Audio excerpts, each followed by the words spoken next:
Trooper Redux is a remake of an Xbox and PlayStation 2 game Rogue Trooper from 2006. And while there's some good parts of this third-person shooter, even considering its initial release date, this shooter feels dated. Rogue Trooper Redux contains a 6-hour-long story mode and a cooperative online mode where you're either choosing your loadout and doing a co-op mission or a defense mission with ammo around the map instead of crafted like in story. Online is a pretty mediocre experience and pretty dead even on launch day. Thankfully you're not missing much. The better part of this game is easily its story mode, where you play as Rogue, a genetically engineered soldier designed to fight in a war on this now toxic planet. The idea of this game is a decently cool one. You have 2 soldiers attached to you in the form of chips that will talk to you and make the occasional joke while you play through this game's campaign, really giving the game some personality. More importantly, they bring life to your equipment, as one is attached to your gun and the other to your helmet. The helmet is used to hack doors. And your other chip is basically doing everything else. You can use them to create a hologram to distract enemies and snipe them out, or you can set down an infinite turret to distract enemies and actually kill them while you do some hacking, really making the gameplay of this otherwise bland game feel alive and varied. And you can craft new guns as they become available as you progress the story. This game is highly focused on crafting,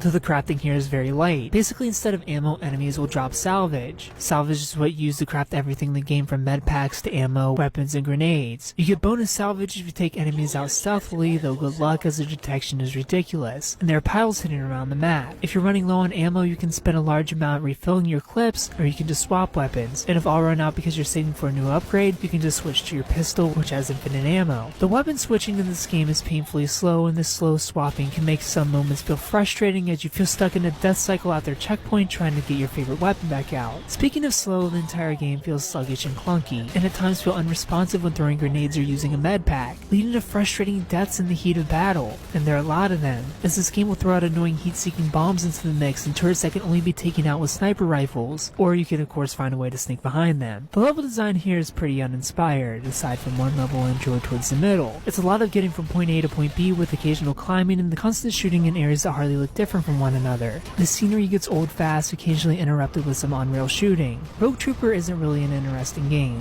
It's the very definition of just okay. There's weapon variety, but the game leaves the overall gameplay variety up to the player. If you don't actively think outside of the box, which you don't really have to too often, this is just a very dull third-person shooter with slow, unresponsive controls that feel from the Stone Age. I give Rogue Trooper Redux a 6 out of 10.